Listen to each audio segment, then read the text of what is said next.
Confusión total. Cuba sumida en la confusión desatada por su mal gobierno.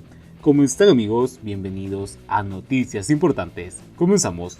El gobierno anticubano de Raúl Castro, Díaz-Canel y Marrero Cruz desató una ceremonia de confusión para intentar desviar la atención de las protestas de San Isidro y de artistas e intelectuales, pero solo consiguió angustiar a los cubanos que ya tienen una primera conclusión. A partir de enero sufrirán mayor escasez, el encarecimiento de productos, medicinas y otros artículos de primera necesidad con la ofensiva neoliberal que los acecha.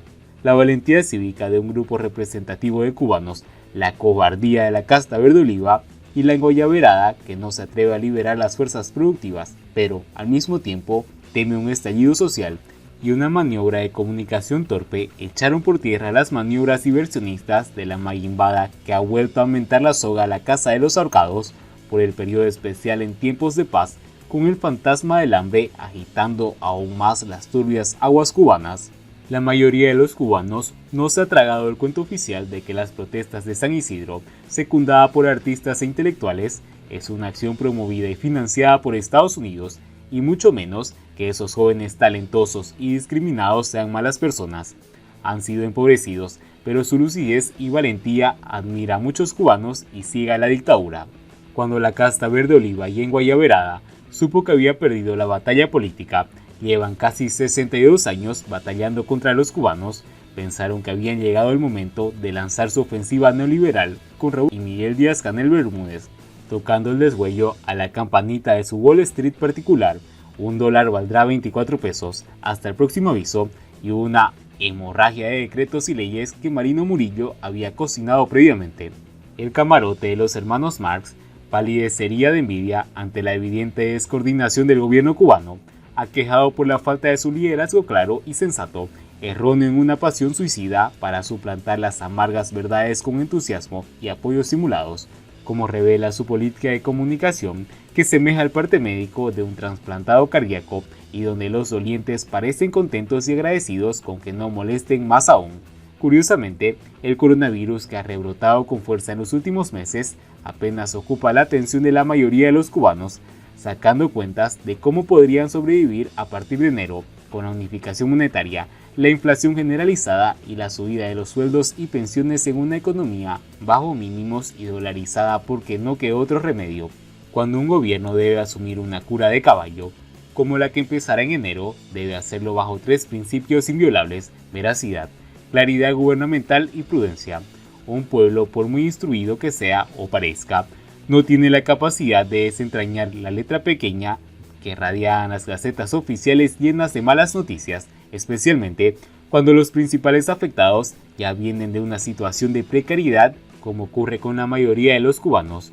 Los Melquíades elegidos para la puesta en escena carecen de credibilidad y de los conocimientos necesarios para asumir tamaña tarea de intentar, una vez más, convencer a la mayoría de los dolientes cubanos que todo lo malo que se anuncia es por su bien y que en 2021 la economía crecerá entre un 6 y 7%, viniendo del menos al 11 cosechado de este año, que ha sido malo para la mayoría de los países del mundo, sin llegar al desastre de Cuba, que ya venía en crisis aguda desde el ejercicio anterior.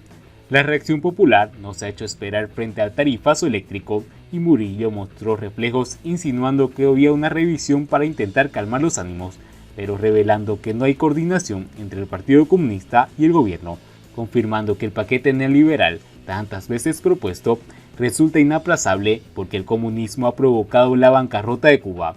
Ni siquiera economistas próximos al gobierno han bendecido el truco político de la irreal tasa de cambio de 24 pesos por $1, que los cubanos calculan estará vigente hasta junio, cuando deje de circular el CUC, aunque algunos analistas conceden menos recorrido a un error, uno más que acabará pasando factura a los ciudadanos, especialmente a los más empobrecidos. Como toda maniobra diversionista, ya han salido bardos y otros aguerridos del calvario patrio para evocar la epopeya del mar Pacífico, abundante flor callejera con que se fabrica una mermelada gourmet. Lástima que el pan, la mantequilla y las carnes rojas hayan traicionado a la revolución hace muchos años y brillen por su ausencia, en contraste con las ocurrencias culinarias de floristería comestible, en fraternal emulación socialista con piñas, las calabazas, las macetas, el limón como base de la receta universal del barman Díaz-Canel. La dictadura pagará caro tanto desprecio a los cubanos, incluido el paquete de insultos al empobrecido barrio habanero de San Isidro y el festival de mentiras y medias verdades en la mesa redonda y la Asamblea Nacional del Poder Popular, donde no hubo ni un solo cuestionamiento a la orientación bajada, pese a las indeseables consecuencias que tendrá para muchos cubanos, incluidos diputados. Gran Maquella de Lira regaló este fin de semana una imagen impagable: el anciano Machado Ventura con mascarilla en función babero, junto al máximo dirigente de la UJC y un titular grandioso: hay disposición en las nuevas generaciones para fortalecer la unidad. ¡Qué alegría! Pero cuando se debilitó la unidad, el vicepresidente Valdés Mesa ha sufrido un ataque de repentismo y ha proclamado: usemos la semilla, el suelo, el conocimiento, la pericia campesina. Tanta lírica sintetizada hizo temblar a Copio y a Oficoda. El teatro, puro teatro desatado en los días finales de 2020 por el tardocastrismo, recuerda aquella desgracia anécdota de una enfermera en un hospital habanero que, confundiendo a un fallecido con un paciente, intentaba colocarle una sonda nasogástrica y musitaba: respira, coopera y traga, esto es por tu bien. Siguiendo con las noticias, Cuba pronostica un pico de 2.000 casos de coronavirus para febrero. El decano de la Facultad de Matemática y Computación de la Universidad de La Habana, Raúl Guinovar Díaz, dijo que en Cuba podrían alcanzar el pico de 2.000 casos confirmados de coronavirus a mediados de febrero, basándose en las proyecciones actuales. Guinovar alertó que está ocurriendo en casi todas las provincias un crecimiento bastante acelerado del número de casos confirmados, y hay un crecimiento más rápido en el número de casos confirmados que las personas que se recuperan, lo cual no quiere decir que haya un atraso en la recuperación, sino que ese proceso es siempre mucho más lento que el de la caída.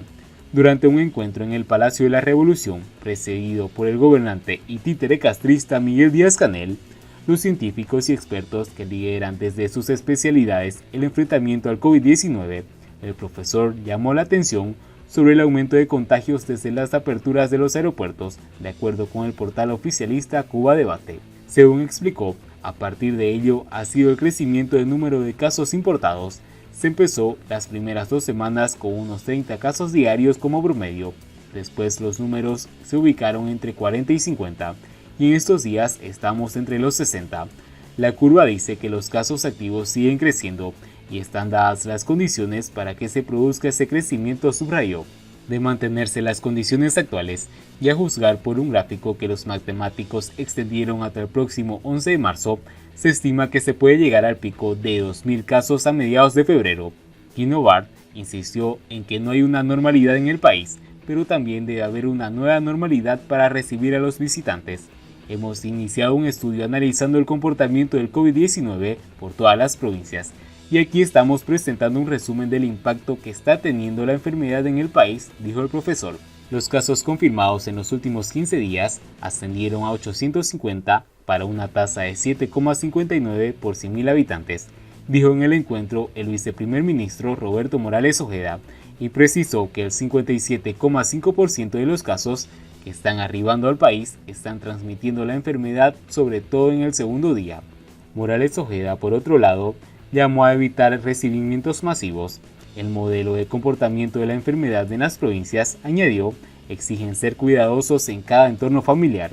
El día miércoles, el ministro de Salud Pública reportó por 7º día consecutivo más de 100 casos positivos en 24 horas. El país acumula 10.500 casos de contagios y 139 muertes desde el comienzo de la crisis sanitaria en marzo. Se atienden en las terapias intensivas 8 pacientes confirmados, de ellos 6 críticos y 2 graves. Entre los críticos se informa un italiano de 73 años de edad con varios antecedentes patológicos personales. Mientras tanto, algunos ciudadanos expresan su preocupación por la cantidad de turistas en La Habana sin las más mínimas protecciones. Una cubana expresó su inquietud al advertir que un grupo de turistas caminaba por el casco histórico de La Habana sin el rostro cubierto por mascarillas o nasobuco.